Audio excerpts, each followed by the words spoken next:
The crime lord came back unexpectedly. The key turned in the lock at 11:47 p.m. Amara heard it before she saw anything, that specific metallic click she'd memorized over 8 months of living inside Tony Caruso's brownstone. She knew every sound this house made. The groan of the third stair, the whisper of the kitchen door when humidity swelled the wood, the particular silence that meant she was alone. That silence had been broken. She pressed herself against the wall of the upstairs hallway, her heart slamming against her ribs. Tony wasn't supposed to be back until Thursday. It was Monday. And Tony never came back early. That was the first rule his head of security, Marco, had drilled into her during orientation. Mr. Caruso's schedule does not change. If it changes, we notify you first, always. No one had notified her, which meant either something had gone very wrong, or someone had just walked through Tony Caruso's front door who was absolutely not Tony Caruso. Amara moved fast, light-footed, trained by a childhood spent not waking her grandmother in a Harlem apartment where the floors betrayed every footstep. She reached the top of the stairs and looked down. A man stood in the entrance hall, coat still on, back to her, tall, dark-haired. The build was right, broad shoulders tapering to a narrow waist, the particular stillness that Tony carried like a second skin. But he hadn't turned the lights on. Tony always turned the lights on. She had 2 seconds to decide. Her hand found the panic button on her bracelet, a discreet thing Marco had made her wear, and she hesitated. If this was Tony, she'd trigger a response from 6 armed men in under 4 minutes. She'd seen what that looked like once, during a false alarm when the chef's nephew had wandered in through a back entrance. It hadn't been pretty. The man turned. Tony. Her breath came out in a rush she immediately regretted because his eyes found her on the stairs instantly, and Tony Caruso had the eyes of someone who catalogued everything, exits, threats, anomalies. She had learned over 8 months that she fell into the anomaly category most days. He started toward the stairs. And that's when she heard it. A sound from the kitchen, soft, deliberate, the sound of someone trying very hard not to make a sound. Amara descended 4 steps in 2 strides, positioned herself directly in front of Tony at the foot of the stairs, and grabbed his arm. He froze. In 8 months she had never touched him. She leaned up close enough that her lips were at his ear, her voice beneath a whisper. Don't make a sound. For 1 full second, Tony didn't move.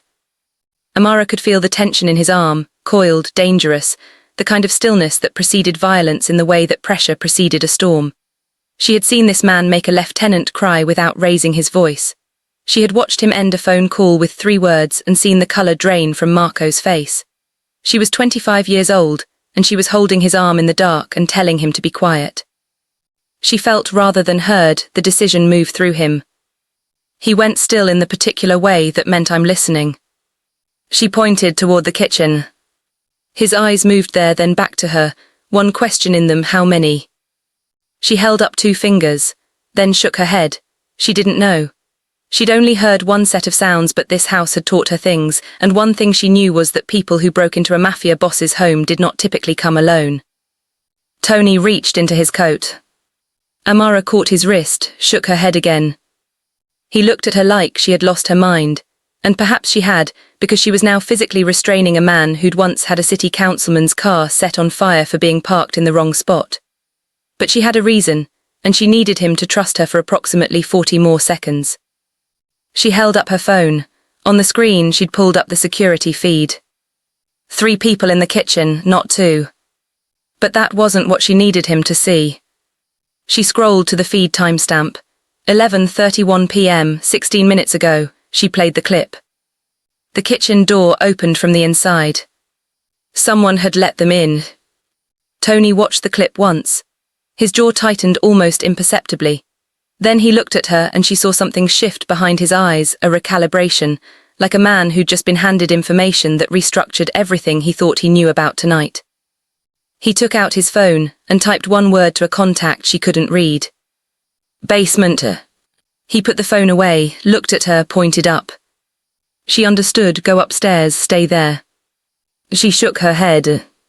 He pointed up again, this time with the focused intensity of a man who was not accustomed to being refused.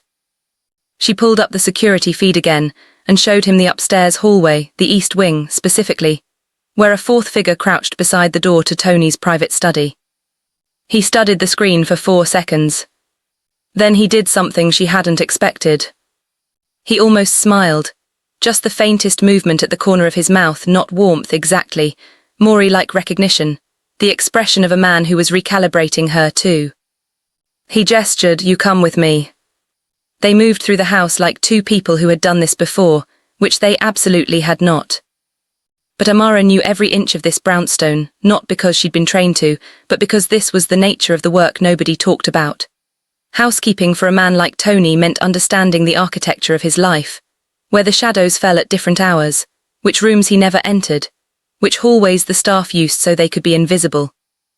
She had mapped this house the way she had once mapped her neighborhood as a girl, obsessively, privately, because knowledge was the only form of safety available to someone without power. She led him around the kitchen's perimeter, through the butler's passage that connected to the formal dining room. In the dining room, the only light came from the city outside, falling through the shutters in pale strips across the long table. Tony stopped her with a hand on her shoulder. She turned. His expression had changed. The cool recalibration was gone. What replaced it was something harder to name: focus, yes, but underneath it something almost like concern. He looked at her light brown skin in the city light, at the careful way she was holding herself together, and he leaned down to her ear. "How long have you known?" She understood the question immediately. Not how long have you known someone was in the house, he'd already moved past that. How long have you known someone on the inside let them in? Amara held his gaze. 3 weeks, she breathed. His expression didn't change, but his hand, still on her shoulder, tightened once. "Why didn't you tell Marco?" She looked at him steadily in the dark. "Because it was Marco."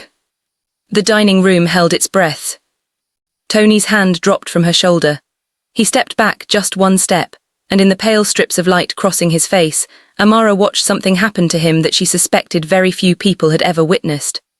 The man who controlled 3 boroughs, who sat at tables with judges and senators, who made decisions that rearranged lives like furniture, that man flickered. Just for a moment. Then the ice came back, harder than before. He leaned down to her ear. "Say it again." "Marco," she whispered. "It was Marco who opened the door. 3 weeks ago I saw him on a feed I wasn't supposed to access, the exterior east camera, the one your tech team thinks is corrupted. It isn't corrupted. It just needs a manual reboot every 72 hours. I've been rebooting it." Tony pulled back and looked at her. Really looked at her, the way she'd seen him look at contracts before signing, searching for the clause that would ruin him. "Why?" he said, still barely a sound. It was a loaded question, she knew that. Why were you accessing cameras? Why were you watching? Why are you telling me this now and not 3 weeks ago? She answered the one that mattered. Because the man Marco met with, the one he let through that door at 2 a.m. 3 weeks ago, I recognized him. She held Tony's gaze. His name is Vincent Calabrese. The stillness that moved through Tony then was unlike anything she'd seen from him before. It wasn't the stillness of restraint. It was the stillness of a man who'd just been handed a grenade and was deciding whether the pin was already pulled.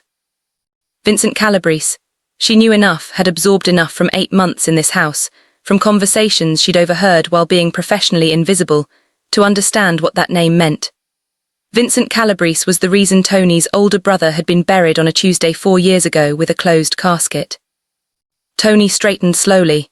His hand moved inside his coat again, and this time she didn't stop him. He pulled out a phone, not the one he'd used before, a different one, a flat black device she'd never seen, and typed for 15 seconds. Then he pocketed it and looked at her with an expression she couldn't read. "There are 6 men coming through my front door in 4 minutes, he said, his voice barely breath. "When they do, I need you to go to the panic room. East wall of the library, 3rd shelf, push the atlas." "I know where it is," she said. Something moved across his face. "Of course you do." A sound from the kitchen, something shifting, someone repositioning. Both of them went still. Then Tony did something that confused her entirely. He didn't move toward the sound. He moved toward the hallway that led to the front door, stopped, and turned back to her. "Amara." It was the first time he had ever said her name. She felt it land somewhere she didn't expect. 8 months of *MS. Amara from the staff, of near invisibility to the man himself, and now her name in his mouth in the dark like something he'd been saving. Yes, she managed. Marco doesn't know you've seen the feed. No. You're certain? I deleted the access logs. A pause. You deleted the access logs. Yes. He looked at her for 3 full seconds. Go to the library. Don't open the panic room yet. I need you to watch the upstairs east feed from inside the library and tell me the moment that 4th figure moves from the study door. You have your phone. She held it up. Text me, don't call. He reached into his coat pocket and held something out to her, a small, flat panic button, different from the bracelet device. If anything comes through the library door before my men arrive, you press that and you don't wait. She took it, their fingers brushed. He was already moving. The library was Tony's room in a way the rest of the house wasn't. Amara had spent more time in here than anywhere else, dusting the shelves that held first editions he actually read, replacing the whiskey he actually drank, straightening the single photograph on the desk that he had never explained and she had never asked about. A woman, dark-haired, older, with Tony's jaw and tired eyes. His mother, she'd assumed. The photograph always faced the window. She positioned herself in the corner behind the door, pulled up the east hallway feed on her phone and waited. The figure was still crouched by the study door, not moving. She watched the timestamp tick forward, 11:52, 11:53. Her own breathing was the loudest thing in the room. 11:54, the figure moved. Not toward the stairs. Toward the study door itself, which meant they were going in, which meant they were looking for something inside Tony's private study, which meant... She texted Tony, moving into the study. 3 dots appeared, disappeared, then stay. She stayed. But then her phone buzzed with the exterior front camera feed. She'd set an alert for the front entrance and it triggered now, showing her the feed from outside. 6 men in dark coats approaching the brownstone. And walking slightly ahead of them, speaking into an earpiece. Marco.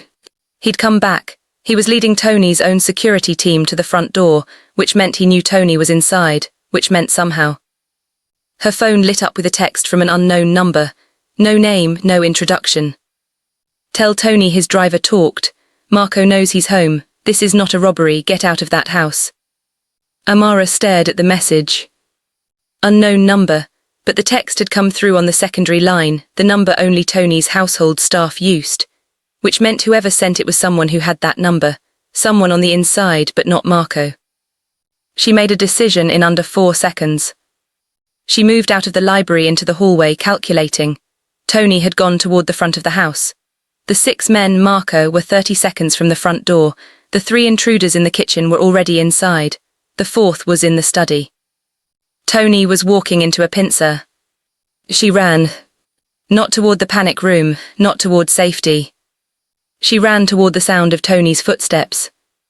She found him at the front entrance, positioned to the left of the door, and she grabbed his arm for the 2nd time that night.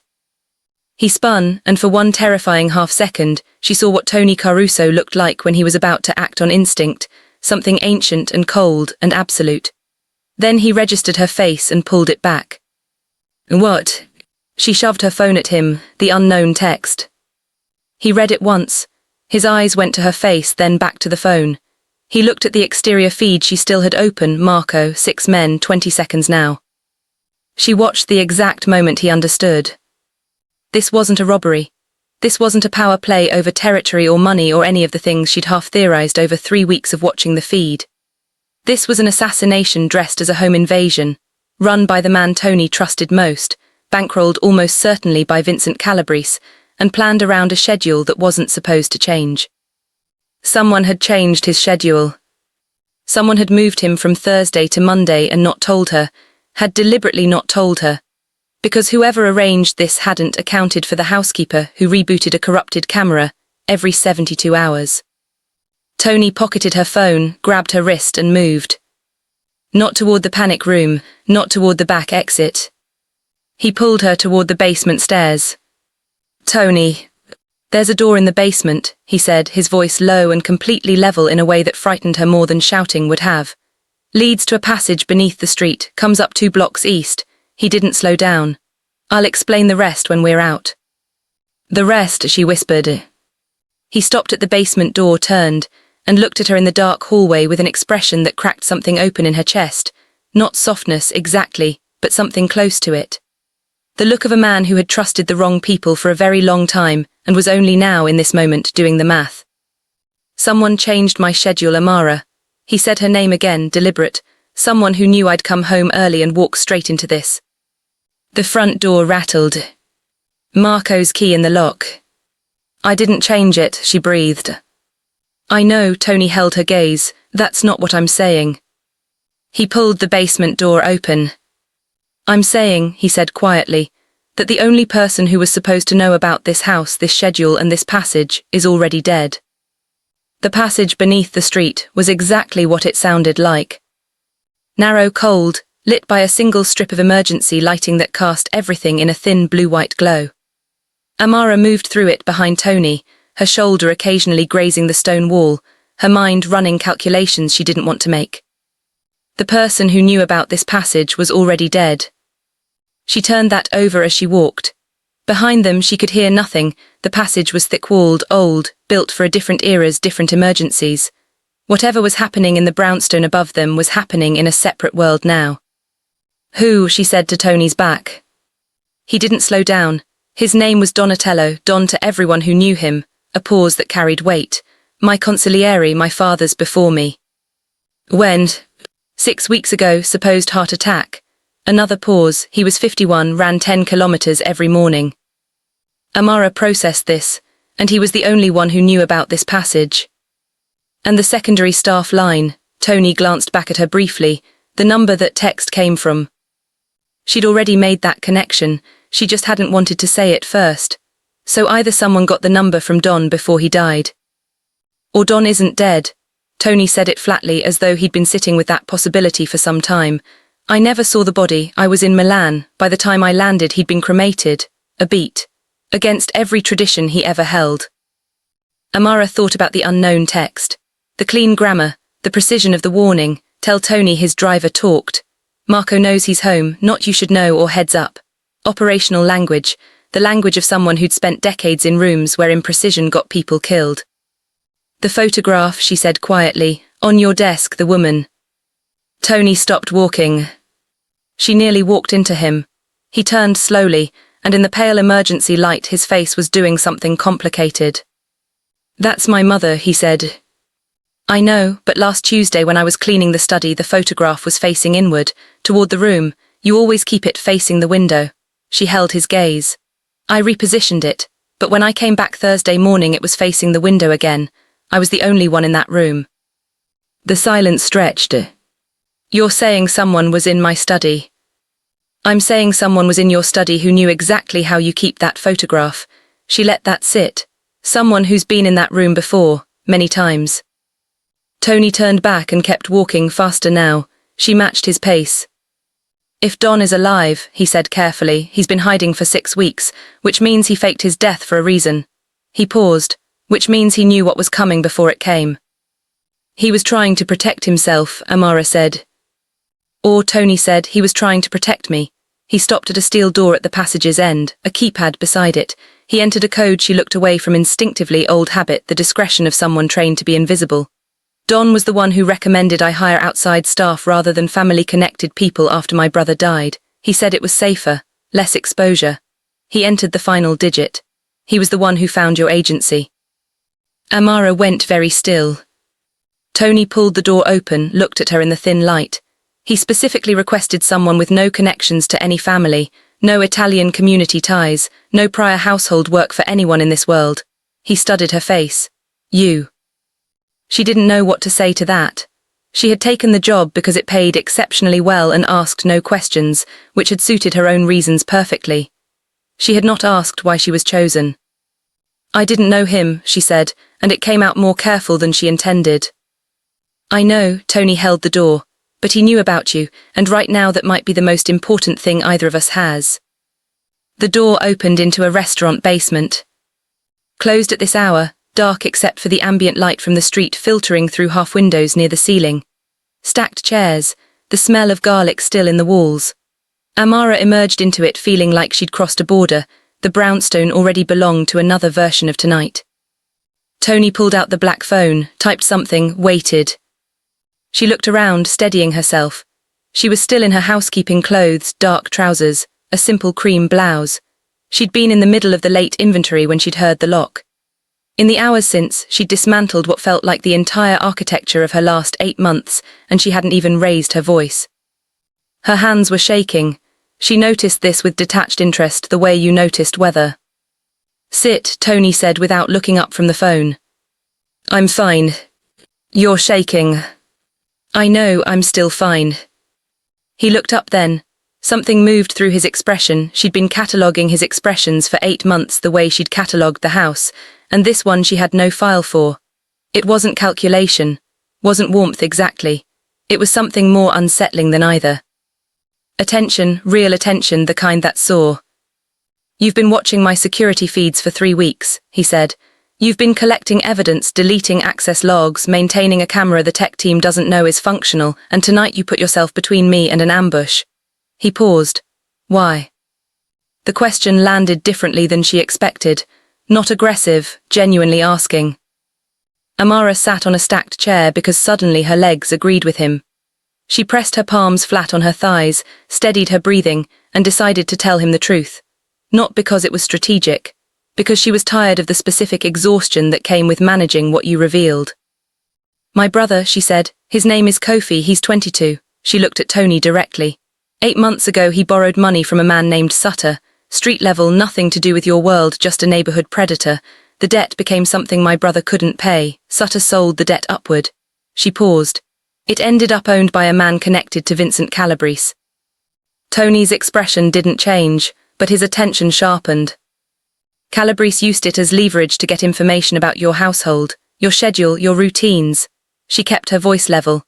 "Someone contacted Kofi 4 months ago, told him all he had to do was pass along whatever I shared with him about the house. He told me immediately. A beat. I told him to cooperate." Silence. "You fed them information," Tony said slowly. "Controlled information, enough to satisfy them, wrong enough in the specific details to be useless." She held his gaze. "I've been managing what they knew for 4 months." Tony set his phone down, looked at her for a long moment. "You've been running a counterintelligence operation," he said, "out of my kitchen. And someone had to." Something shifted in his face. Not the almost smile from earlier, this was quieter, more internal. The expression of a man arriving somewhere unexpected. "Why didn't you come to me?" he asked. "You weren't there," she said simply. "And when you were unreachable, and I didn't." She stopped, resumed. "I didn't know if your people were already compromised. Marco made me uneasy from the beginning. I had no way to know how deep it went." Tony nodded slowly, not an acknowledgement, an absorption. His phone buzzed. He looked at it, then looked at her. "My men have the brownstone, 3 taken in the kitchen, the 4th," he paused and something crossed his face. "The 4th was gone before they got to the study," he read further. "The study was opened, something was taken." "What?" He was quiet for a moment. "Then, Don's files, the physical ones I kept locked in the lower drawer." His jaw tightened. "Contingency files, names, accounts, buried evidence, everything Don compiled over 30 years as insurance." He set the phone down. "Whoever took them knows things that can dismantle every structure I've built." "Or protect you," Amara said quietly, "if the right person has them." Tony looked at her. She pressed forward. "Don compiled them, Don who faked his death, Don who put me in your house, Don who texted from a dead man's line tonight to warn you." She leaned forward slightly. "Tony, he took them himself." The restaurant basement held the silence between them. Then Tony's phone lit up again, not a text, a call, unknown number. The same unknown number that had texted her. Tony looked at the screen for 2 full seconds. Then he looked at Amara with an expression she would remember for a very long time, a man at the edge of something, not knowing if the ground on the other side was solid. He answered, put it on speaker. A voice came through, old and measured and completely calm. "Tony, don't speak, just listen." A pause with decades in it. "I've been watching tonight from the building across the street. I needed to know if she would do it, if she would warn you." Another pause. "She did, which means everything I believed about her when I placed her in your home is correct." Tony's eyes moved to Amara. The voice continued. There's something you don't know about Amara, something I've known for 8 months and chose not to tell you because the timing wasn't right. A long breath. Tony, she isn't just a housekeeper. Her mother's name was Lucia Ferrante, and Lucia Ferrante was your father's. The line went dead. The silence in the restaurant basement was a living thing. Amara heard her mother's name come out of a dead man's phone and felt the floor shift beneath her in a way that had nothing to do with the physical world. Lucia Ferrante. Her mother, who had died when Amara was 11, who had left behind nothing but a small apartment in Harlem, a rosary she never explained, and a photograph of a city Amara had eventually identified as Naples. A photograph her mother kept hidden behind the kitchen radiator. She became aware that Tony was watching her. She became aware, a half-second later, that she had pressed both hands flat against the stacked chair beneath her as though bracing for impact. Say something, Tony said quietly. I don't know what he was going to say. She heard her own voice come out steady and was distantly impressed by it. I don't know what my mother has to do with any of this. Lucia Ferrante, Tony repeated. He said the name differently than Don had, slower, like he was searching for something inside it. Ferrante is a Neapolitan name. I know. My father spent 3 years in Naples before he came to New York. Early years, before he built anything here. Tony's gaze was careful, precise. He didn't talk about that time. Neither did she. Amara met his eyes. She came to New York when she was 19. She never said why she left. She never talked about family, connections, anyone she'd known before Harlem. A beat. She died when I was 11, car accident, except. She stopped. Tony waited. She'd never said this out loud to anyone. Not Kofi, who'd been 7 and too young. Not her grandmother, who'd gone quiet at the subject in a particular way that Amara had learned not to push. She'd kept it folded inside herself for 14 years like a letter she'd written but never sent. The accident report listed a witness, she said. I found it when I was 19 in my grandmother's papers. A witness who said the car was forced off the road by another vehicle. She held Tony's gaze. The police report called it inconclusive. Case closed inside a week. The restaurant basement felt smaller. You think she was killed, Tony said, not a question. I think someone decided she knew something she shouldn't. Amara kept her voice level through Will alone. I think someone cleaned it up quickly and cleanly, which requires either money or connections or both. And then 8 months ago you took a job in my house. The job paid well, she said. Amara. The way he said her name had changed again, different from the dark hallway, different from the passage. This had something beneath it, something that sounded almost like grief. Did you take the job to find out what happened to her? He asked. She held his gaze for 3 full seconds, then looked away, which was its own answer. The black phone buzzed. Tony looked at it, read it. His expression did something controlled and painful. My men found Marco, he said carefully. And he's dead. A pause, staged to look like he was caught in the crossfire. Someone cleaned up their own loose end. He set the phone down. Which means whoever is running this operation, and it isn't Calabrese isn't smart enough to run something this layered, they're already cutting threads. They'll cut Don next, Amara said immediately. If they know he's alive, if they know he made that call. They know. Tony was already on his feet.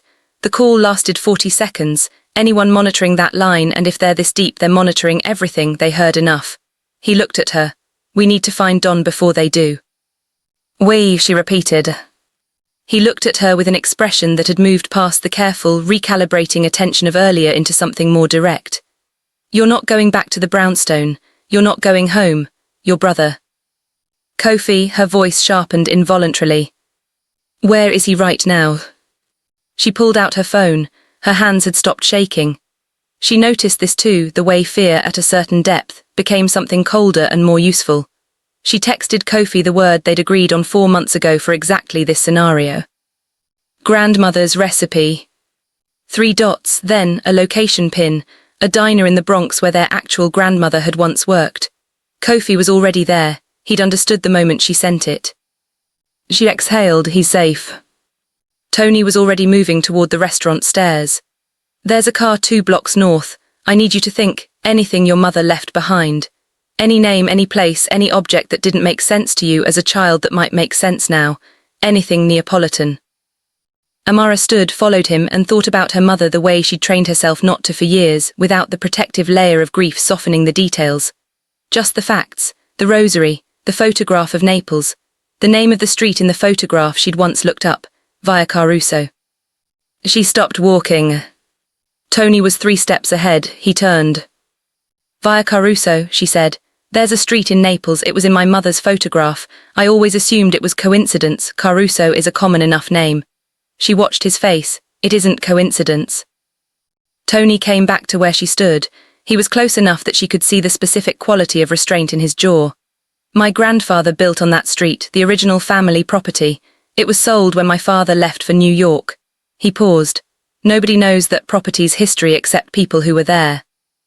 My mother was there, Amara said softly. Yes, his voice had gone quiet. She was. A question she wasn't sure she wanted answered was assembling itself from all the pieces of tonight. Her mother's name said by a ghost on a dead man's phone. A street in Naples. A man who'd come to New York and built an empire. A daughter placed by design into that empire's house 8 months ago. Tony, she kept her voice steady. What was your father's name? He held her gaze. Antonio Caruso Sr., a pause that lasted a breath. Tony to everyone who knew him. The assembled question finished assembling. My mother came to New York when she was 19, Amara said carefully. I was born when she was 20. She held his eyes. I never knew my father's name. She would not say it, not once, not even at the end. The restaurant stairs were behind Tony. The city was above them. Between them was 8 months of professional distance, collapsing all at once into something neither of them had words for yet. Tony looked at her light brown skin, her mother's jaw, her own eyes, and she watched the calculation move across his face and arrive somewhere that made his expression go very still. Don placed you in my house, he said slowly. Yes. Don, who was my father's consigliere for 30 years. He paused. Don, who would have known everything my father knew. Yes. Don, who specifically requested you, by name, before he'd met you. The silence stretched between them like something delicate. I'm not saying what it sounds like, Amara said carefully. I know, Tony's voice had gone somewhere quiet and careful, but I'm thinking it anyway. A sound from above, the restaurant door, both of them went still. Footsteps, one set, moving with purpose across the floor above, heading toward the basement stairs. Tony moved instinctively in front of her, which she registered with a corner of her mind, and filed away for later, and pulled the weapon he'd been reaching for all night. The basement door opened. An old man descended the stairs, 70s, silver-haired, compact, moving with the deliberate steadiness of someone who had learned to conserve everything. He wore a plain coat, nothing remarkable. He looked exactly like no one. He looked at Tony first, then at Amara. His eyes, when they landed on her, did something she hadn't expected. They went soft. The softness of recognition, not of her face, but of something in her face, something he'd been looking for. You have her eyes, he said, your mother's eyes.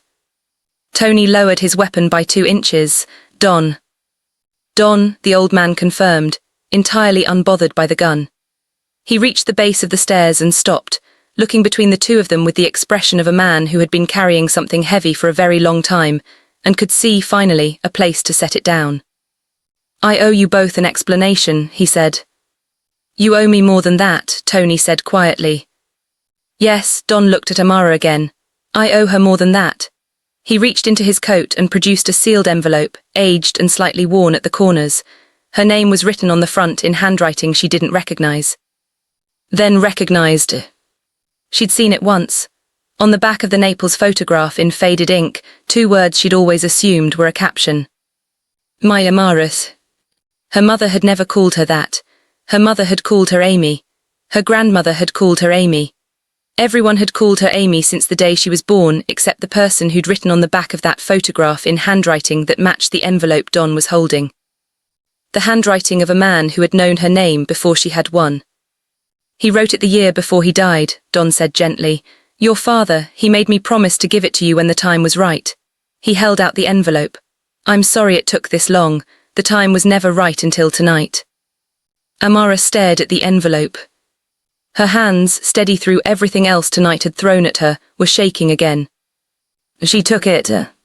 Beside her, Tony Caruso, who was either her brother, her half-brother, or something else entirely that this night hadn't finished defining, stood very still and said nothing at all. Above them, sirens started somewhere in the middle distance, moving closer.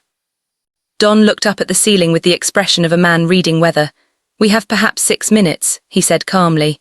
"There's something else you both need to know before we move." He looked at Amara directly. "The man who forced your mother's car off the road 14 years ago." Tony's head turned. "Is the same man who ordered tonight's operation."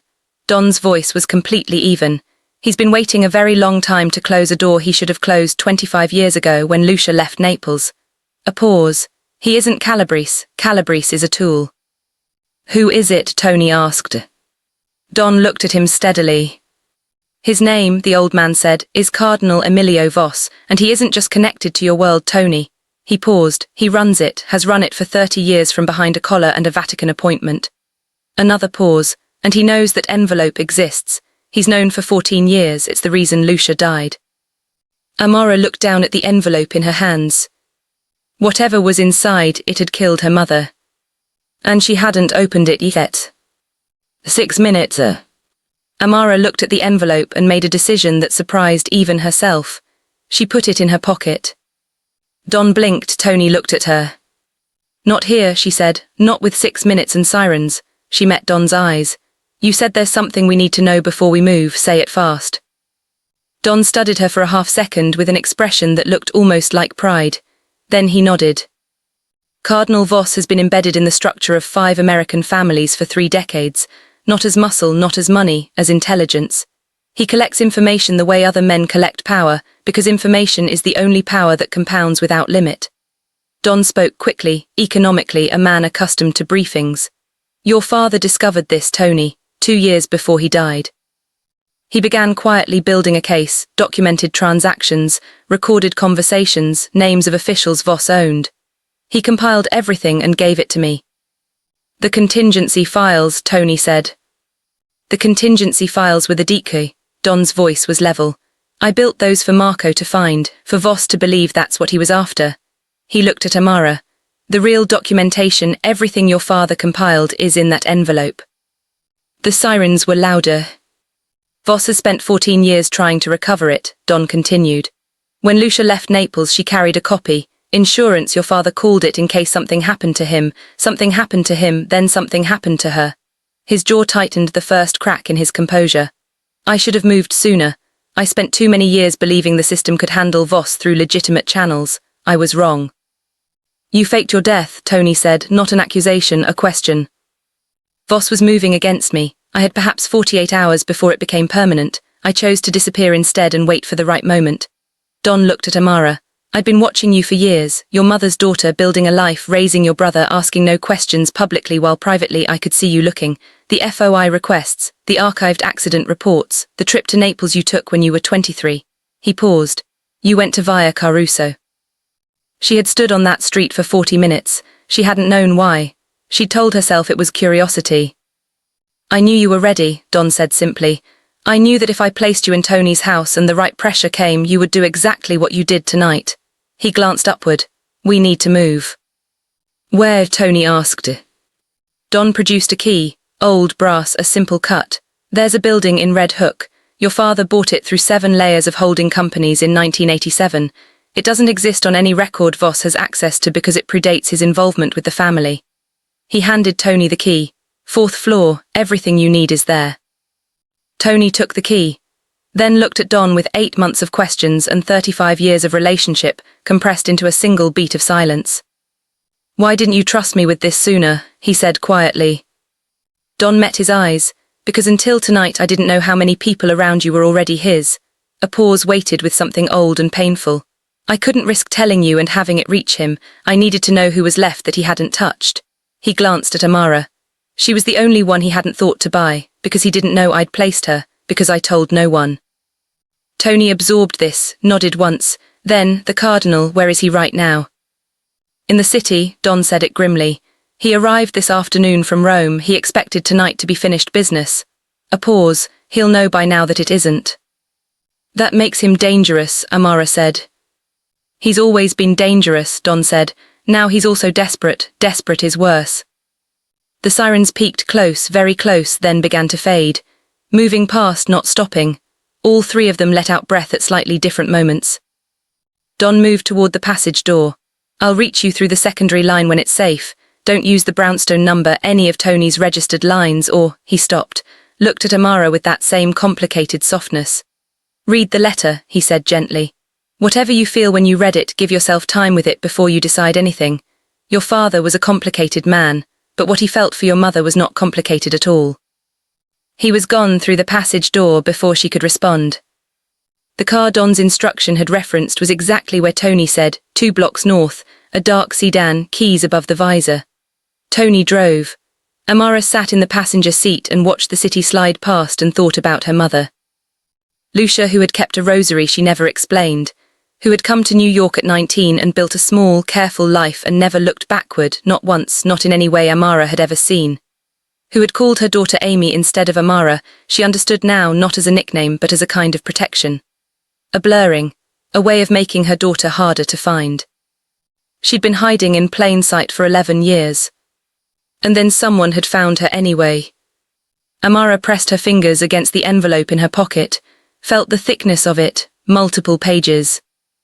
You don't have to read it tonight, Tony said, eyes on the road. I know. Or tell me what's in it. She looked at him, his profile in the passing streetlight, the jaw, the dark eyes, the particular quality of attention he carried even while driving. She'd been cataloguing him for 8 months, she realized, not entirely because it was her professional habit. Something in her had recognized something in him long before tonight had explained why. If what Don is implying is true, she said carefully, you and I need to have a very different conversation about the last 8 months. Tony was quiet for a moment. What would you change about the last 8 months? She considered. Nothing, she said honestly. I'd do it all the same. Then the conversation doesn't need to be that different. He glanced at her briefly. We start from here, whatever the letter says. She pulled the envelope out. In the moving car in the low light she opened it. The paper inside was heavy, cream-coloured, covered in the same handwriting as the envelope. She unfolded it and read. She read for 4 minutes without speaking. Tony didn't ask. The city moved around them, Brooklyn giving way to the approach of Red Hook, the water appearing between buildings, the particular quiet of this part of the city at this hour. When she finished, she folded the letter carefully, replaced it in the envelope and held it in both hands in her lap. He knew about me, she said. Her voice came out different than she expected, smaller somehow and more solid at the same time. He found out about me when I was 3 years old. Lucia wrote to him. She knew she shouldn't have, but she was sick that winter and she was frightened and she wrote to him. She paused. He wrote back once. He told her to stay hidden. He told her the envelope would come to me when it was safe. She paused again. He told her I was the reason the documentation mattered, that whoever held it after he was gone, if it was me, would have standing. Legal standing built into the documentation itself. He'd structured it that way deliberately. Tony pulled the car to a stop outside a building she assumed was Red Hook. He turned to look at her fully. Standing, he repeated. To bring a case against Voss. She looked down at the envelope. Your father didn't just compile evidence, he compiled a legal instrument, names, accounts, chain of custody, everything built to be handed to the right authority by the right person. She looked up. A blood relative of Antonio Caruso Sr., someone with direct standing to petition. Her voice was steady. That's me. He built this for me 25 years ago before he even knew if I'd survive to use it. Tony was very still. He protected you too, she said quietly. There's a section. If this goes forward, when this goes forward, it creates a legal firewall around you, separates your operations from Voss's influence retroactively. He anticipated that Voss would try to take you down with him as leverage. She held Tony's eyes. Your father thought of everything. Tony looked away, out through the windshield at the dark building, at the water visible beyond it, at whatever he was seeing that she couldn't. When he looked back, his expression was open in a way she hadn't seen from him. No calculation, no ice, just a man holding something large and unexpected. I have a sister, he said. The word landed in the car between them, entirely simple, entirely enormous. Half, she said automatically. Half, he almost smiled, and this time it reached his eyes just barely, just enough. Don't minimize it. I've been an only child for 4 years since Marco. He stopped, redirected. Since I lost people, he looked at her. Don knew. He knew the whole time he was watching you, watching me, and he still waited 8 months to pull the thread. He needed to know I was real, Amara said. Not just blood, real. She tucked the envelope back in her pocket. He needed to see what I'd do under pressure. And she met his eyes, and apparently I passed. A sound from Tony that was almost a laugh. The first one she'd heard from him in 8 months of professional proximity. It was brief and it was real, and it changed his face entirely. Then his phone buzzed. He looked at it, the almost laugh disappeared. He turned the screen to show her a photograph, taken minutes ago from a distance outside a restaurant in Lower Manhattan. A man in clerical black exiting a car. Old, silver-haired, the kind of face that projected authority like weather projected cold. Below the photograph, a text from Don's number.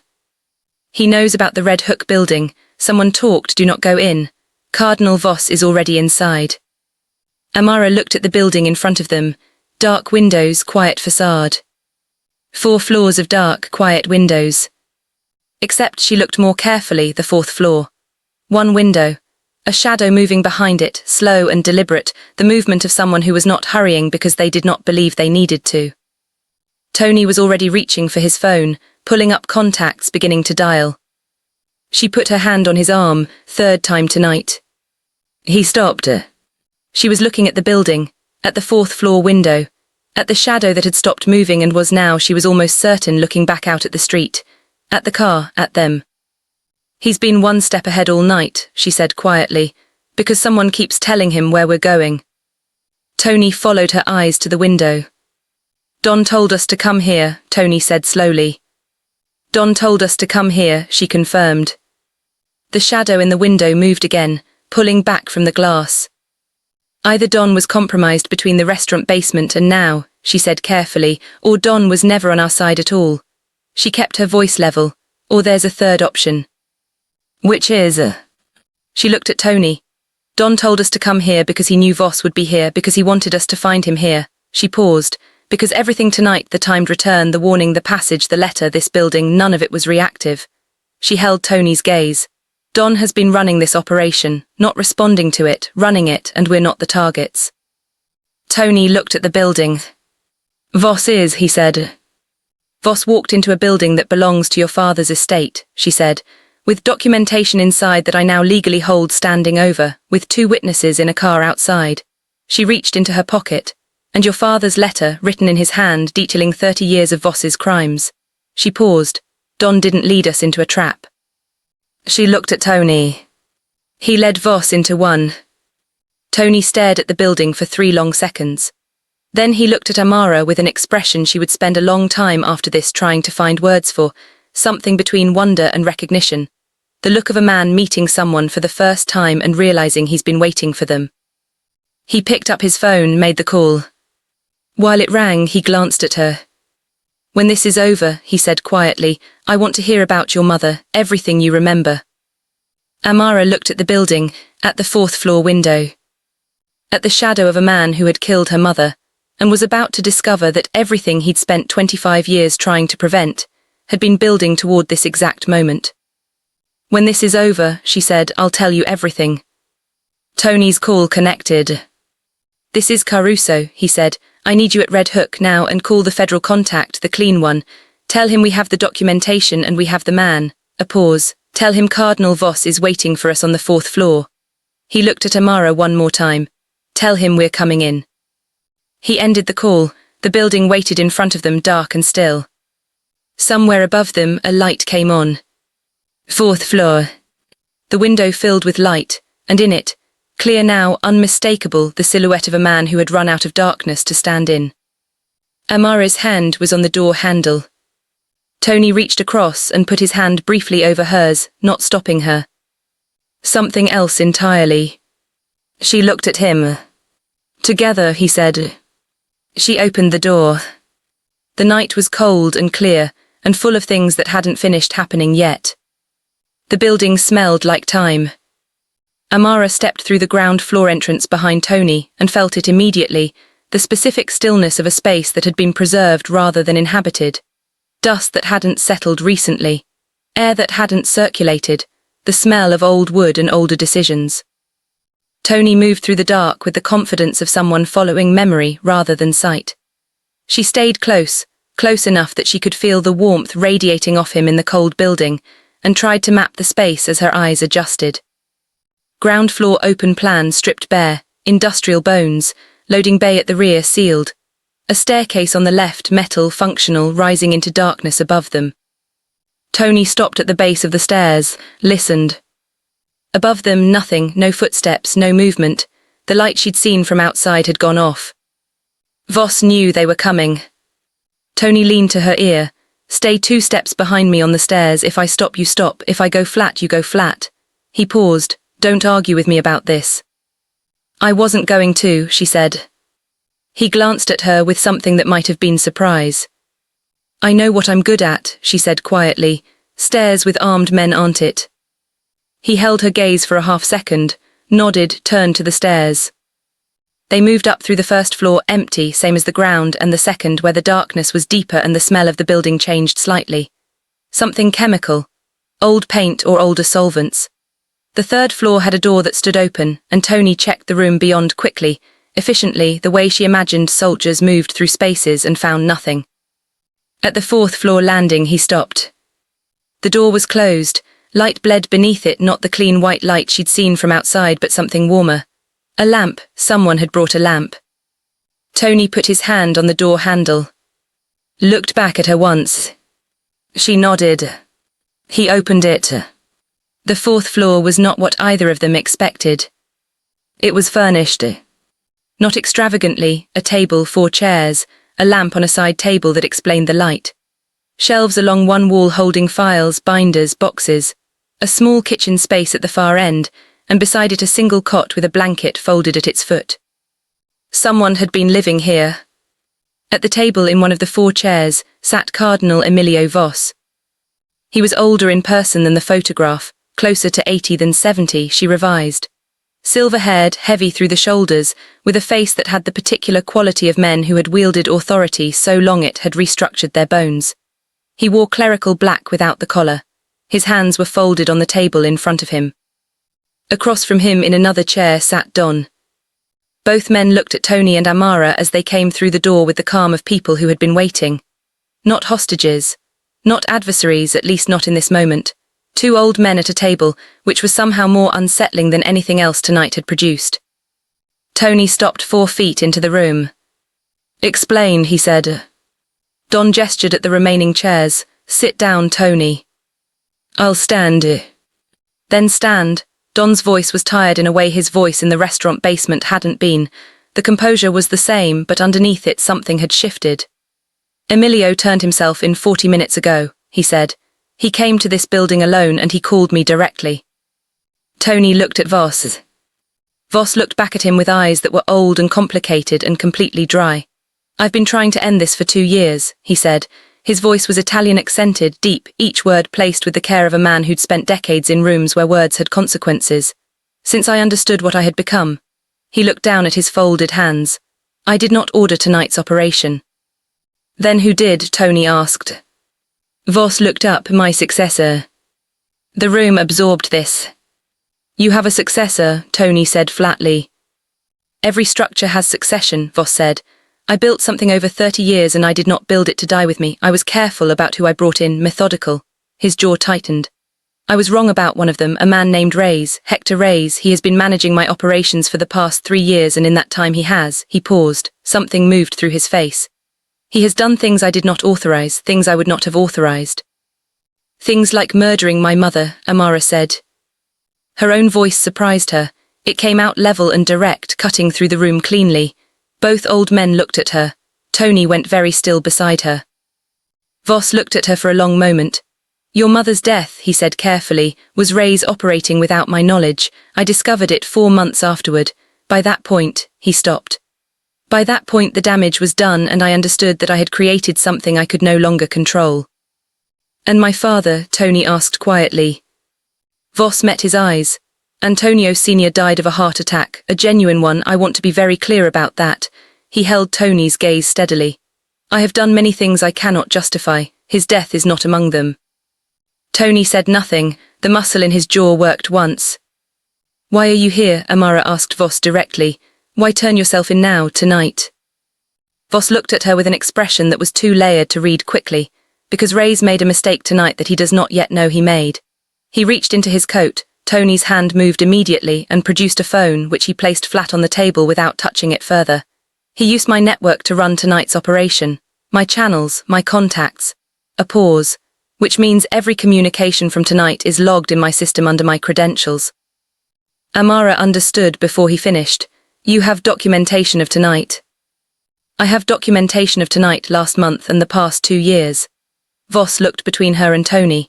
"Everything Ray's has done using my infrastructure. Timestamped, sourced, complete." He looked at his folded hands. "I will give it to whoever can guarantee that it reaches the right authority intact, without Ray's knowing it exists until it's too late for him to act." Don leaned forward. "This is why I led you here," he said to Tony. "Not to trap Voss, to give him the chance to complete what I've spent 6 weeks negotiating." He looked tired and old and absolutely certain. "Your father's documentation plus Voss's records, together they dismantle Ray's completely. And they dismantle the structure Voss built in a way that protects you. Both of you." Tony looked at Don for a long moment. "You've been negotiating with him for 6 weeks. "Since before I faked my death," Don said. "Emilio contacted me. He knew Ray's was moving against me. He warned me." "He warned you," Tony repeated. "He saved my life," Don said simply. "And I made him a promise, that if he came forward I would ensure the documentation was complete and the right people received it." He looked at Amara. "That's why I placed her in your house, Tony, not just for her sake. Because your father built the legal instrument around his blood, and she is the only person alive who can legally present his documentation in a way that cannot be challenged." Amara sat down, not because she was told to, because the weight of what was being handed to her needed to be received sitting down. She was 25 years old and she was a housekeeper, and she was apparently the specific instrument her dead father had spent the last years of his life constructing, in the full knowledge that he wouldn't survive to see it used. She thought about her mother, about 19 years old and frightened and in love, and eventually in a Harlem apartment, trying to make a small, safe life from the wreckage of a large, dangerous one. She thought about a winter illness and a letter sent because fear is stronger than caution. She thought about a car on a road and a case closed in a week. "Where is Ray's now?" she asked. Don and Voss exchanged a glance. "That," Don said carefully, "is the part that complicates the next hour." Tony made a sound. "Of course it is." "Ray's was running tonight's operation remotely," Voss said. "When it failed, he would have immediately begun contingency procedures. He has 3 exit routes from the city, all established, all funded." He paused. "He will be gone by morning if we don't move before then." "Move how?" Tony asked. Voss looked at him steadily. "You know where he is. You've known for months. You simply didn't know why it mattered." Tony frowned, then something shifted in his face, a recollection, slow and then fast. "The Meridian building," he said. "The office space Calabrese leased." "Calabrese leased it at Ray's instruction," Voss confirmed. "Ray's has been operating out of the 14th floor for 6 weeks. Your surveillance team flagged the building 2 months ago as a Calabrese asset." "I told Marco to watch it," Tony said, then stopped. "Marco was Ray's man." "Marco removed the building from your active surveillance 3 weeks ago," Voss said. "Told your team it had been cleared." Tony turned away from the table, stood at the window where his shadow had been visible from the street below, and looked out at the water. Amara watched the line of his shoulders, rigid, controlled, processing. Then he turned back. "The federal contact I called," he said to Don. "Can he move on the Meridian building tonight? With your father's documentation and Voss's records combined, he can move on anything tonight." Don looked at Amara. "But it has to come from her. Officially, your father made sure of that." Every face in the room turned to Amara. She looked at the envelope in her lap, at the phone on the table, at Tony standing at the window with the water behind him, and 4 years of his brother's closed casket and 8 months of a housekeeper he'd never looked at properly until tonight, written in the set of his jaw. She looked at Voss, an old man who had built a cathedral of harm and was now at the end of himself, trying to dismantle it one confession at a time. She thought about her mother. My Amaris. Written before she had a face. Written by a man who believed in instruments, in plans, in the idea that love could be expressed as architecture, that you could build something so precise and so durable that it would protect someone you'd never held. She stood up. "Tell me what I need to sign," she said. What followed was not dramatic. Paperwork rarely is. Don produced documents from the shelves. She understood now that this room was his base of operations, had been for weeks, this building that existed in no record Ray's could access. Tony's federal contact arrived 40 minutes later, a quiet man named Hargrove who wore the specific exhaustion of someone called out after midnight, and the specific alertness of someone who understood exactly what he'd been handed. Amara signed, testified, provided the envelope and its contents into official custody with the chain of documentation Don had prepared in advance. Voss gave his phone to Hargrove without being asked. At 3:14 a.m., Hargrove stepped into the hallway to make a call. At 3:31 a.m. he came back. "Ray's is in custody," he said. "Meridian Building, 14th floor, he didn't make it to his exit." The room exhaled. Voss closed his eyes for exactly 3 seconds, then opened them, folded his hands and became again the composed and complicated man he'd always been. "What happens to me now?" he asked Hargrove. "That conversation starts tomorrow," Hargrove said. "Tonight you come with me." Voss stood, straightened his coat. He was escorted to the door. At the threshold he stopped and looked back at Amara. "Your mother was kind," he said quietly. "She was the kindest person in any room she entered. I should have protected her better." He paused. "I'm sorry." She looked at him for a long moment. "I know," she said. It wasn't forgiveness. It wasn't absolution. It was simply the truth. She could see that he was sorry. It didn't fix anything. It didn't bring anyone back.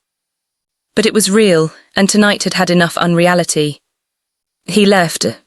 Don left 20 minutes later, escorted by 2 of Tony's men to a location she wasn't told. He stopped in front of her before he went.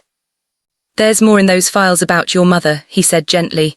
"When you're ready, not tonight." She nodded. He looked at her the way he had in the restaurant basement with that specific softness. "You did exactly what I believed you would," he said. "Your father would have." He stopped, steadied himself. "He would have been very proud." She didn't trust her voice. She nodded again. He left. And then there were 2. Amara stood at the 4th floor window where Tony had stood earlier, looking at the water, while Tony sat at the table with a glass of whiskey he'd found in the kitchen space, and a silence that felt like the first honest one of the entire night. She didn't know how long they stayed like that. Eventually he said, "Are you all right?" She considered the question seriously. "No," she said, "but I will be." "That's the right answer." She turned from the window, looked at him at the table, the crime lord who had come home unexpectedly and found his housekeeper in the dark and had, against all reasonable expectation, trusted her.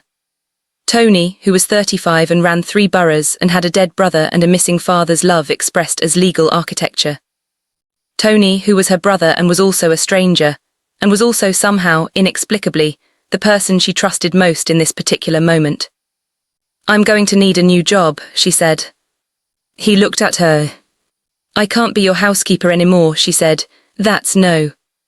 And the corner of his mouth moved. "Agreed." "I have conditions." "Of course you do." "Kofi gets clear, the debt, all of it gone tonight." "Done." "I want access to whatever files Don has about my mother, all of it, no editing." "Done." "And I want," she stopped, looked at him across the table in the lamplight in the building that had belonged to a man they shared without having shared anything else. "I want to know you," she said. It came out simpler than she intended, more honest. "Not the file, not the brownstone, you."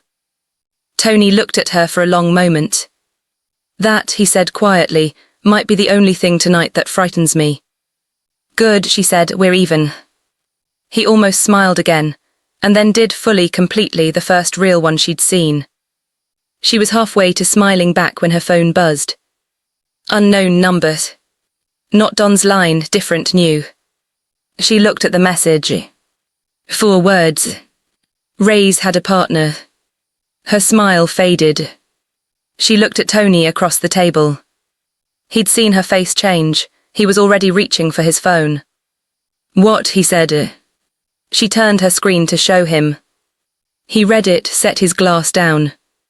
The lamplight held them both in its small warm circle, while the rest of the fourth floor fell away into shadow, and somewhere in the city, a name neither of them knew yet was already moving. Already plannings. Already one step ahead. Tony looked at Amara. Amara looked at Tony. The night, it turned out, wasn't finished with them.